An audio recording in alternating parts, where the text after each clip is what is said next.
she's wearing lipstick today. And then they'd be like, I am. And I would be like, well, then why are your fans closed? What is going on, everyone? It's Yvette from Gleaming with Evie. I am a licensed esthetician here in California, and today's video is going to be for my lash artists out there, my beginner lash artist to be exact, or anyone who's looking into becoming a lash artist. Yeah, it's definitely more for beginners, the information I'm about to share. And so basically it's just going to be on easy fans. I'm going to be talking about easy fans. If you don't know what easy fans are, it's exactly what they sound like. They're volume lashes that are easier to fan. So I'm going to be going into what exactly are they, like how they're made, the pros and cons with them, of course what people say, but also I'm going to be talking about my experience with them. I used them, I believe it was like 9 months that I used them for. I started in like February, and then I was using them throughout until maybe like November, December of that same year. So it was about 9 to 10 months that I was using them. So I'll tell you all about my experience, what I think, because people think different things about them, you know, and so obviously to everything there's a pro and con, so I'll let you know all about that. And yeah, if you are into this video at all, make sure to hit like, subscribe to my channel so you can see a lot more videos like this. And yeah, let's get into this. Okay, so what exactly are easy fans? Easy fans are volume lashes, so 0.07 lashes, 0.05, 0.03, 0.02, those are your megas. They're volume lashes that are easy to fan, like I explained earlier. And so what makes them easy to fan is that they have this like glue like of product at the very base that makes the lashes stay together at the base. So when you pick up the lashes, your little bulk of lashes to create your fan, they don't separate at the base. They stay together, so when you go into fanning them, your lashes aren't flying everywhere. If you are someone who has tried fanning out regular volume lashes, you may have struggled with that. Most of the time it could be because your tweezer doesn't have a really good sweet spot, or the issue could also just be that you need some more practice, and that's okay. Everyone with practice, like, you perfect things. So don't feel bad if you're not getting it down now. I promise you, you will. A good thing though to start off with is with easy fans. That's the reason. Well, the main reason why I started with easy fans is because that's honestly what I was provided with in my kit when I first took my first lash course. I'll go more into that later, but easy fans are really good to start off with because it gives you that practice. You're able to lash people, but you're not dealing with like having to learn how to lash regular volume lashes right off the bat, because it is hard. It is a hard thing to get down, you know. Some people are naturals, you know. If you're lucky and you're a natural right off the bat, good for you, girl. But a lot of us, or boy, whatever, a lot of us aren't good right off the bat. I know for me, it took me quite some time, and I didn't always know what easy fans were either.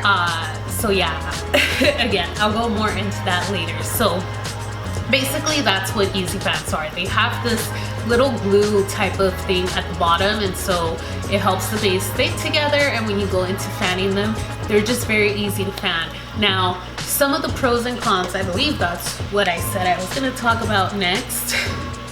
But yeah, why are they different? Yeah, they're just different because of that. They have that thing at the base. They're not your regular easy fanning lashes. So some of the pros and cons that you will mostly hear, I can right now, right off the top of my head, think of two. One of them will be that people say they don't have really good retention, and another one will be that they look boxy at the base. But some pros are that they are easy to fan.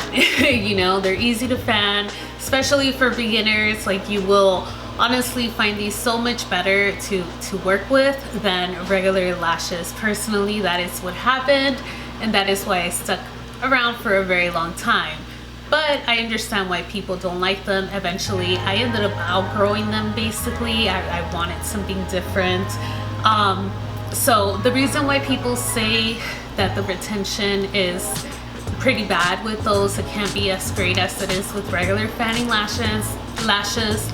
And the reason why they say that they look boxy is for that same reason, that they have the glue at the base. So because of that glue, you're not able to do what's called wrapping around the natural lash.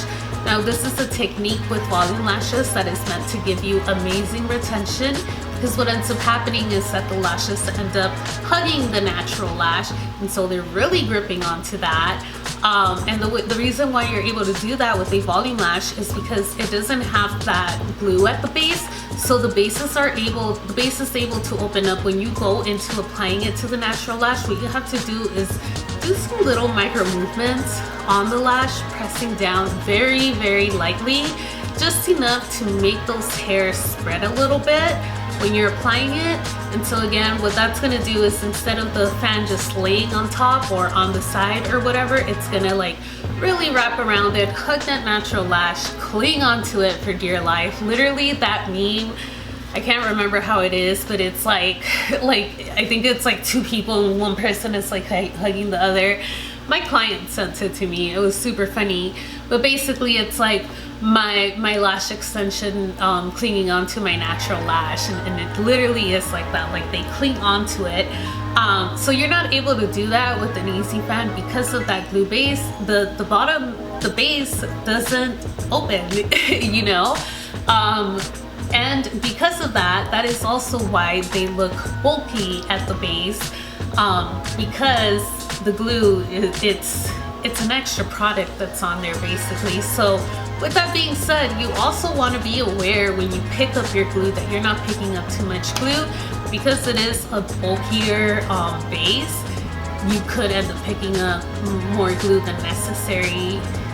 Yeah, that's another thing. So yeah, those are pretty much your pros and cons. Now, personally, I wasn't struggling with retention per se when I was using Easy Fans, but the main reason why I wanted to stop using Easy Fans was because my fans were closing up on me a lot. Now, what I will say with Easy Fans, I personally find it so much easier to fan on the strip rather than fanning pinching, or those were the only two techniques that I knew back then. So yeah, I would pick up my fan, put it back on the strip, and just mess with it. And I would pick it up and dip it in my glue and place it on my natural lash, my client's natural lash. But what I found was that when I would place it on the natural lash, they would start closing up almost immediately. And I hated that because I was already getting my clients coming back with closed lashes. And at first I thought it was them, you know, like not washing their lashes. And I was like, you have to wash your lashes, you know?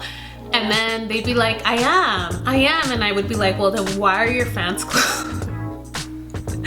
Well, I wouldn't be like so like bitchy, you know, but I would be like, well, that, you know, your fans are closed. So that usually happens because they have too much oil on them, or, you know, if you're wearing makeup, it's because it's like staying on them. And so anyway, after doing some research, I found out that it is because Easy Fans, because of that glue at the base doesn't really move. So when you go to fanning them, the lashes don't really like get placed properly. They stay the way they are on the strip.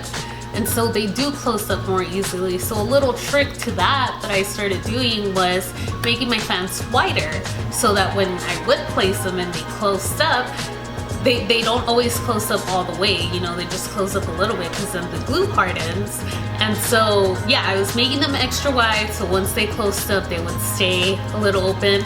It still didn't take away the fact that they were still closing up while they were while my clients had them on. Like once they came back for their fill, they were coming back with closed fans. So in all honesty, that was why I stopped using them.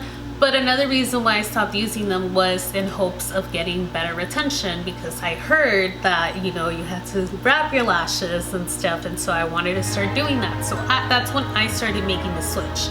But when I made my switch, I still sticked to using Easy Fans. What I actually started doing was crystallizing my regular volume lashes while I wasn't working, just to get that practice in without having the stress of having to finish up a set. you know. And so yeah, that's how I slowly started transitioning into using regular volume lashes. Again, if you want to introduce volume, there's always pre-made lashes, but those are a little more expensive. And the same thing goes for them. People claim that it has worse retention than regular fan lashes because you're not able to wrap them. It really does depend on technique. Your retention can be amazing with pre-made lashes. You just have to make sure to pick up enough glue. You have to make sure your placement is on point. You have to make sure your lashes are not too heavy for the natural lash, you know, so, or too long, you know, whatever. So again, it just depends on technique. It's gonna come with practice, but personally, I know some people say like don't even use easy fans. You should use regular volume lashes since the very beginning and just get used to it. If you're struggling, don't be afraid of easy fans. They're definitely good. It's a really good place to start. They give you the practice that you need, and you can always have go ahead and practice and crystallize your fans as well, so you can get that practice in with regular volume fans or lashes. And then while you're lashing, do the easy fans, so you could still be in the habit of creating your fans while you're lashing, but you also already have some fans ready to go, so you're not wasting too much time. Also, while you're at it, once you like advance a little more, you can continue crystallizing your fans, but then start transitioning into actually making your fans while you're there. This is once you have more practice with making your fans. Start making your fans during your service, but also have some crystallized. So when you see, you can start maybe by applying some of your crystallized and go ahead and do some handmade. And then once you see you're like not running out of time, but it's like, okay, I've already wasted some time, then maybe switch back to your crystallized fans or your easy fans, just to continue getting that practice in, getting used to those regular fan lashes, and you're gonna be fine. You're gonna learn how to, you're gonna be a pro at volume fan making, trust me. Practice makes perfect. A pretty good place to start is with easy fans. But they could get a little frustrating. Just beware. I got pretty frustrated. That's what made me leave. But honestly, like, I feel like at that point I was ready. It's like, okay, I'm already into like making fans. I already know what the movements are like. Now, it was a little hard for me because I was used to making my fans on the strip rather than actually pinching them. But I didn't have such a hard time. It's so funny. I don't know if it was the lashes that I used. What lashes did I use? I think I was using Lip Bay at that time. At the moment, I love the Yoyi's lashes, but also I really, really love Nas Beauty. Her lashes, beautiful. Beautiful. I use both of them. I like Yoyi's lashes. The only thing I don't like is that she doesn't have single length lashes yet. So I do still buy some from Nas Beauty because I like supporting multiple people. First of all, that's the one thing. I love Yoyi's shipping, super fast, but again, it's a mixed trade type of thing, and I am past using mixed trays. Thank God. Like, I need single length trays, and I honestly didn't think that time would come. I'll go into lashes and how to read like sizes and all of that in another video, because I do feel like you need help with that. That's something that completely confused me, so make sure to tune back in if you're interested in that. It's probably going to be not the next video, but it'll be coming. I think that's it. I think that's all I wanted to talk about. Yeah, that was my experience. If you are a new lash artist, don't give up. Keep trying, keep practicing, keep promoting yourself. You're not gonna like regret it, honestly. Once that ball gets going, it gets going. You know, it maybe isn't rolling as fast as you want it to roll, but it's rolling, and at the end of the day, that's what matters. So don't give up. Practice, practice, practice. And yeah, that's pretty much it. If you enjoyed this video, make sure to give it a thumbs up, subscribe down below and follow me on my Instagram, Gleaming with Evie. You get to see a lot more of my work on there. Yeah, I'm gonna start posting. I'm gonna try to be more active on Instagram. Definitely go follow me on there so you can see more of my work, more of my lash work. Go check out my shorts on here on YouTube as well. I show a lot of my work on there. And yeah, I'll see you guys in the next one. Bye.